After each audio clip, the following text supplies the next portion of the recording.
इस YouTube channel में आप सभी का स्वागत है। आज का हमारा टॉपिक है विज्ञान, कक्षा 8 अध्याय 1 और अध्याय का नाम है विज्ञान के अन्वेषी संसार की खोज यात्रा। इसमें यहाँ पर ये चित्र दिखाया गया है। यहाँ पर ये पौधा है, इसकी जड़ें यहाँ पर दिखाई गई हैं और इसमें ये तापमापी है, ये भौतिक तुला दिखाई गई है, ये यहाँ पर लेंस दिखाया गया है और यहाँ पर एक कीड़ा दिखाया गया है, पत्ता है यहाँ पर। यहाँ पर पौधे की जड़ों की तरफ विशेष ध्यान दिया गया है या दिखाया गया है और इसमें एक है पतंग है जो उड़ रहा है और इसकी जो डोर है वो ज़मीन पर लगी हुई है। इस तरह से है। आगे इसमें है खोजबीन और विचार करें। हमने विचार करना है और खोज करनी है। इसका अर्थ यह है, प्रिय युवा वैज्ञानिकों, प्यारे बच्चों, अब आप युवा वैज्ञानिक बन गए हैं क्योंकि आपने कक्षा 6 और कक्षा 7 की विज्ञान की पुस्तक पढ़ ली है। आपका पूरा स्वागत है। प्रत्येक अध्याय के प्रथम पृष्ठ पर आपको प्रश्नों का एक सेट पढ़ने को मिलेगा। इसमें कहता है कि प्रत्येक अध्याय के प्रथम पृष्ठ पर आपको प्रश्नों का एक सेट पढ़ने को मिलेगा।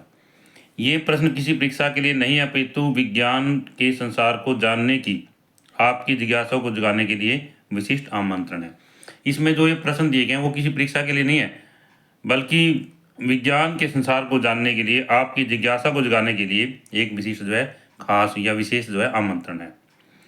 पूड़ी की एक परत पतली और दूसरी मोटी क्यों होती है? इसमें पूरी शब्द है, पूरी भी कहते हैं, पूड़ी भी कहते हैं। भाई जैसे हम घरों में पूरियाँ बनाते हैं तो उसकी एक परत पतली होती है, दूसरी मोटी क्यों होती है? तो हम जैसे ही उनको देखते हैं हमारे मन के अंदर उत्सुकता उत्पन्न होती है कि पूरी की एक परत पतली और दूसरी जो है मोटी क्यों होती है। क्या संसार के सभी समुद्र तटों एवं रेगिस्तानों में विद्यमान कुल रेत के कण अधिक हैं अथवा हमारी आकाश गंगा में तारों की संख्या अधिक है? दूसरा प्रश्न इसमें दिखाया गया है, भी संसार के अंदर आकाश गंगा में तारों की संख्या कितनी है और समुद्र तटों और रेगिस्तानों में जो कुल रेत विद्यमान है तो उसके कणों की संख्या ज़्यादा है या आकाश गंगा में तारों की संख्या ज़्यादा है? कक्षा 6 से ही हम अपने आसपास के पौधों और जंतुओं की अविश्वसनीय विविधता का अवलोकन करते आ रहे हैं। विभिन्न आकारों की पत्तियों से लेकर अनेक प्रकार के कीटों तक के प्रकृति ने इतने व्यापक विविधता क्यों रची है? इसमें विभिन्न आकारों की पत्तियों से लेकर के, पत्तियों का आकार भी बहुत ज़्यादा है, कई प्रकार की, अनेकों प्रकार की होती हैं, अनेक प्रकार के कीट होते हैं। तो इसने प्रकृति ने जो इतनी व्यापक विशाल विविधता जो है क्यों की रचना क्यों की? क्या कोई ऐसा प्रश्न है जो आपको संसार के विषय में जिज्ञासु बनाता है? जिज्ञासु मैंने जानने की इच्छा। आगे दिए गए स्थान में लिखिए। इसमें हमने आगे दिए गए स्थान में लिखना है। हमारे मन के अंदर कोई ऐसा प्रश्न आता है कि जिसके कारण हम पढ़ करके उसको या सुन करके हमारे अंदर जिज्ञासा उत्पन्न होती है। आगे है पाठ्य पुस्तक जिज्ञासा के साथ विज्ञान के संसार में हमारी यात्रा कक्षा 8 में भी अनवर्त है। कहता है पाठ्य पुस्तक जिज्ञासा के साथ विज्ञान के संसार में हमारी यात्रा कक्षा 8 में भी अनवर्त है। अनवर्त का अर्थ है लगातार, कंटिन्यू।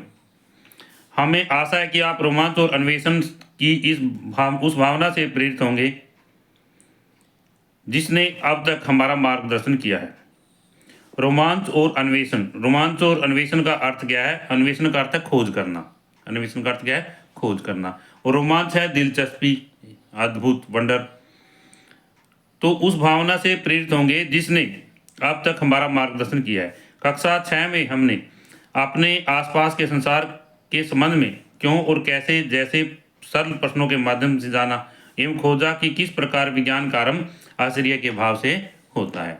तो इसमें कक्षा 6 में हमने क्या किया था, हमारे आसपास के संसार के संबंध में क्यों और कैसे जैसे प्रश्न थे उनके माध्यम से जाना एवं खोजा कि किस प्रकार विज्ञान का आरंभ आश्चर्य के भाव से होता है। आगे इसमें है, कक्षा 7 में हम सीख चुके हैं कि विज्ञान सतत रूप से विकासशील है। कक्षा 7 में मैंने सीखा है कि विज्ञान जो है सतत सतत रूप से विकासशील है। विकास यानी उसकी उन्नति हो रही है, विकास हो रहा है, जिसमें उत्तर नए प्रश्नों को जन्म देता है। उत्तर जो है नए प्रश्नों को जन्म देता है। तो कहने का भावार्थ क्या है कि यदि हम एक प्रश्न का उत्तर प्राप्त करते हैं तो उस उत्तर को प्राप्त करने के बाद में हमारे मन के अंदर दूसरा सवाल उत्पन्न होता है, और इसी कारण हम कहते हैं कि विज्ञान जो है सतत रूप से विकासशील है। और किस प्रकार अधिक गहनता यानी गहनता करता है गहराई से खोज करके हमारे विचारों में धीरे धीरे परिवर्तन हो सकता है। कक्षा 8 में हम एक कदम आगे बढ़कर विज्ञान के अन्वेषी संसार में प्रवेश करके यहाँ विस्मय की भावना और विकास मिलकर विज्ञान की कार्यप्रणाली का मूल आधार बनाते हैं। कक्षा 8 में हम एक कदम आगे बढ़कर, जैसे पहले हम कक्षा 6 में थे, फिर कक्षा 7 में आए, फिर कक्षा 8 में आए, तो कक्षा 7 के बाद जब हम कक्षा 8 में आते हैं तो हमारा एक कदम आगे बढ़ जाता है। तो विज्ञान का जो अन्वेषी संसार है, खोज करता यानी खोज करने वाला संसार है में प्रवेश कर रहे हैं, जहाँ विस्मय की भावना और विकास मिलकर, विस्मय की भावना वंडर यानी किसी चीज़ को देख करके मन में उत्सुकता होना, विस्मय, तो क्या कहलाता है, और विकास मिलकर विज्ञान की कार्यप्रणाली का मूल आधार बनाते हैं। क्या बनाते हैं? मूल आधार बनाते हैं। हम नहीं चाहते कि आप मात्र नए तथ्यों को जानें और अपितु हमारी अभिलाषा की आप नए तथ्यों की खोजना भी सीखें। तो इसमें यहाँ इस पुस्तक का लक्ष्य है कि हम ये नहीं चाहते कि आप सिर्फ एक नए तथ्य नए फैक्ट को जानें सिर्फ अकेला, और हम चाहते हैं कि आप नए तथ्यों को खोजना भी सीखें। विज्ञान में अन्वेषण का अर्थ मात्र किसी विषय को जानना ही नहीं है, अपितु उस विषय में सरल प्रश्नों का पूछना भी है। विज्ञान में अन्वेषण का क्या अर्थ है, शोध का क्या अर्थ है कि किसी विषय को जानना ही नहीं है, अपितु उस विषय में सरल प्रश्नों का पूछना भी है। क्या कहते हैं भी, विज्ञान में ये नहीं भी हमने एक प्रश्न जान लिया या कोई तथ्य जान लिया हमने बहुत है, अपितु उसके बारे में अनेक प्रश्नों का पूछना या जो सरल प्रश्न है पूछना है वो भी उसी में शामिल है। अब आप विषय आधारित प्रश्नों को पूछ सकते हैं और उन प्रश्नों को उत्तर देने के लिए सरल प्रयोगों की अभिकल्पना करके अपने अवलोकनों का उपयोग अपनी समझ को उत्कृष्ट बनाने में कर सकते हैं।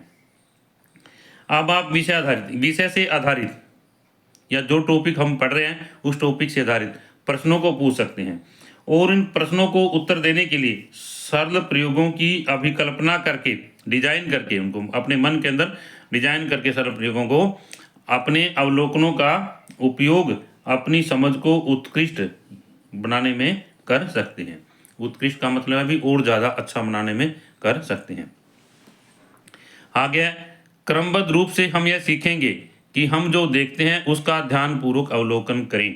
सबसे पहले है क्रमबद्ध रूप से हमें यह सीखना है कि हम जो देखते हैं उसका ध्यानपूर्वक हमने अवलोकन करना चाहिए। विचार पूर्वक प्रयोग करने एवं अपने अवलोकनों की स्पष्ट व्याख्या करने हेतु किस प्रकार प्रथम सोपान के रूप में हम प्रश्नों का उपयोग कर सकते हैं। विचार पूर्वक प्रयोग करने और अपने अवलोकनों की स्पष्ट व्याख्या करने, जो हमने देखा है उसको स्पष्ट रूप से इसकी व्याख्या करना और विचार पूर्वक प्रयोग करना। किस प्रकार प्रथम सोपान के रूप में हम प्रश्नों का जो उपयोग कर सकते हैं। ऐसा करने में आप में से प्रत्येक व्यक्ति ने न केवल शिक्षार्थी बनेगा अपितु अन्वेषक और एक युवा वैज्ञानिक भी बनेगा। यदि हम ऐसा करते हैं तो प्रत्येक व्यक्ति वो केवल शिक्षार्थी ही नहीं होगा बल्कि अन्वेषक और एक युवा वैज्ञानिक भी बनेगा। तो इसमें प्रश्न बन सकता है यहाँ से भी, एक शिक्षार्थी एक अन्वेषक और युवा वैज्ञानिक कैसे बन सकता है। तो इसमें क्या है भाई, विचारपूर्वक प्रयोग करना, अवलोकनों की स्पष्ट व्याख्या करना, ये सभी इसके अंदर आते हैं। जो वास्तविक संसार की पहेलियों को सुलझाएगा। ये प्रश्न दैनिक जीवन के प्रश्नों जैसे कि आटा क्यों फूलता है से लेकर पृथ्वी के बड़े रहस्यों और इससे भी आगे जैसे क्या भूमंडलीय तापमान में वृद्धि हो रही है तक हो सकते हैं। तो इसमें यहाँ पर ये प्रश्न जो है, छोटे छोटे प्रश्न, जैसे पहला है, जैसे घरों में देखते हैं कि ये आटा जो है क्यों फूलता है, तो पृथ्वी के बड़े रहस्य हैं, जैसे भूमंडलीय तापमान में वृद्धि हो रही है, क्यों हो रही है। इस तरह से इन प्रश्नों का उत्तर हम ढूंढने की कोशिश करेंगे तक हो सकते हैं। इससे आगे है, हमें आशा है कि जैसे जैसे आप अपनी पुस्तक का प्रत्येक पृष्ठ पलटेंगे, भी जैसे जैसे हम प्रत्येक पृष्ठ जो है पलटेंगे, वैसे वैसे आप पुनः पृष्ठ संख्याओं की रुचिकर अभिकल्पना पर ध्यान अवश्य देंगे।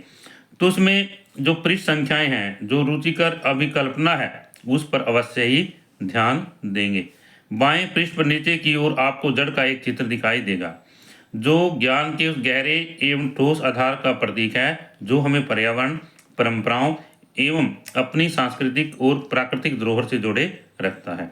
तो इसमें यहाँ पर जो ये चित्र दिखाया गया है, इसमें ये क्या है, जड़ का चित्र है। किस चीज़ का चित्र है?